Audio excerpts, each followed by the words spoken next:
Hey everyone, welcome back to Weather on the Go. All your weather coverage on Sunday, November 17th, 2024. Come on in. Hope everybody's having a great weekend out there so far. And if you are not subscribed to the channel, I highly recommend you to hit the subscribe button down below so you do stay updated on the weather forecasts out your door throughout the winter months, the spring months, the summer months, whatever month you may be watching this video.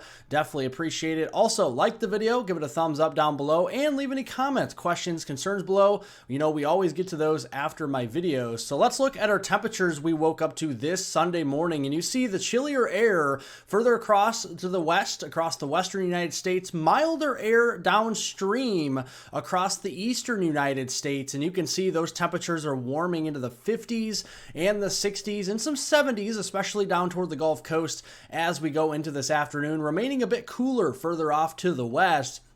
And it's that battleground between the cool air out west and the somewhat milder, warmer air across the east. That battleground between the two is our storm track that'll be across the central U.S.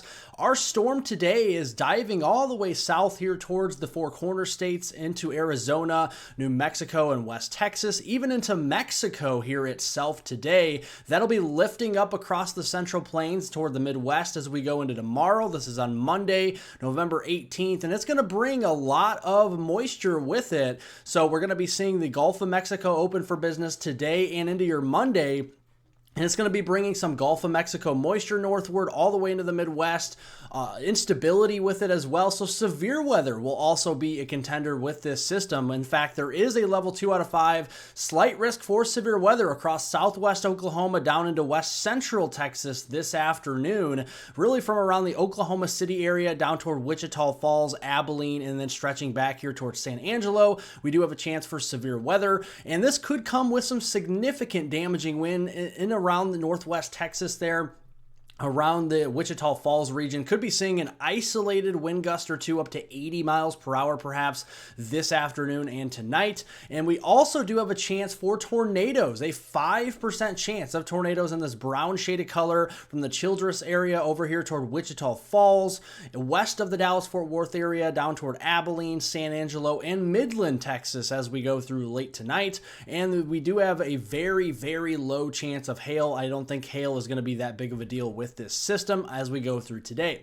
So here is the timing of the storms. If you are watching here from Texas and Oklahoma, this afternoon, seeing some isolated coverage of showers and storms. As we go into this evening, we're going to see more of that start to blossom, especially back toward the Texas Panhandle, West Texas, Western Oklahoma. That will start to get going. Meanwhile, snowfall is falling into the mountains of New Mexico as we go into this evening. And then as we go into early Monday morning, this is after midnight, between midnight and 6 o'clock in the morning Central Time, that's when some of the more robust thunderstorm cells will be moving through Oklahoma and Texas. This is when we could see the peak of our severe weather. So notice this afternoon, this evening, we'll still see showers and storms, but they'll become more widespread and severe in nature as we go deeper through the night and into early Monday morning. So make sure you have your weather radios handy. Yes, overnight tornadoes are a possibility down here. And then it kicks off further east on Monday. So starting the work week, we have a marginal risk as far north here as Kansas City.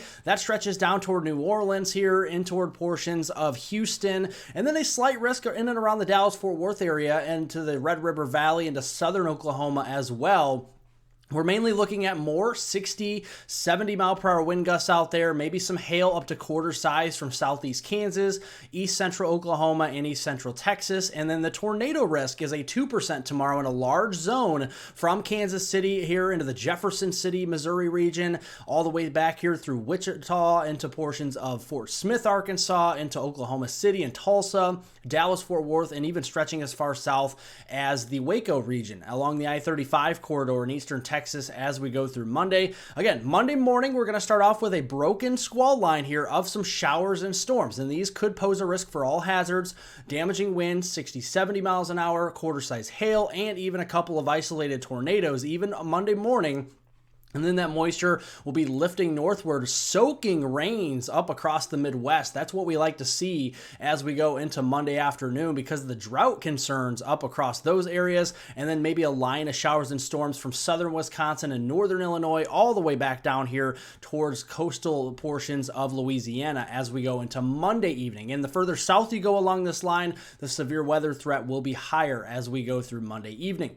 Looking at rainfall amounts, this is going to be a moisture-laden system, so no surprise. All the way up toward the Twin Cities and Green Bay, all the way stretching back here toward Amarillo and Midland, Lubbock, Texas. We're going to see several inches of rainfall here, and the heaviest will be falling in Kansas, western Oklahoma, and West Texas, where we could see a couple of inches, over 3 inches of rainfall possible there.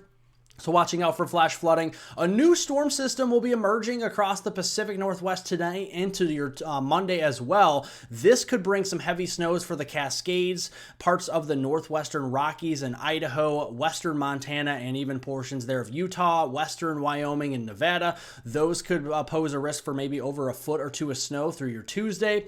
Looking overall at the weather pattern going through the rest of this work week through Friday, November 22nd, really going to see the cooler air further off to the west and the warmer, milder, more unseasonably warm air further off to the east. And the battleground of the storm track will be right in between here in the central United States. So it's going to be a pretty wet week across the upper Midwest, stretching back toward the central and southern plains, parts of the southeast as well, and then especially over here into the Pacific Northwest. Yeah, Northern California, we're going to see a lot of rainfall, but in contrast, Southern and Central California will miss out on much of the moisture through the upcoming week. And if we extend this another week past that, going right straight through Saturday, November 30th through the end of the month, we're going to be seeing, again, the unseasonably warm air across the middle of the country and toward the eastern U.S., and the cooler air across the west as more of those storm systems and those troughs start to move in, and that's where we're going to see the active weather is across the Pacific Northwest, the Pacific Southwest, maybe some moisture getting in towards Southern California finally by the end of the month.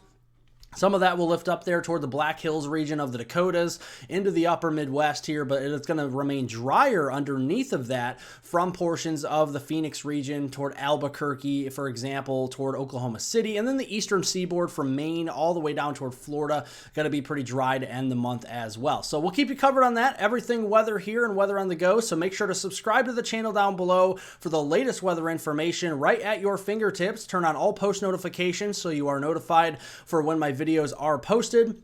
Like the video by giving it a thumbs up down below. I definitely appreciate it, and it definitely helps out more than you know. And also leave any comments, questions, and concerns below. You know, we'll always get to those after my videos. And I hope everyone has a wonderful rest of their weekend out there.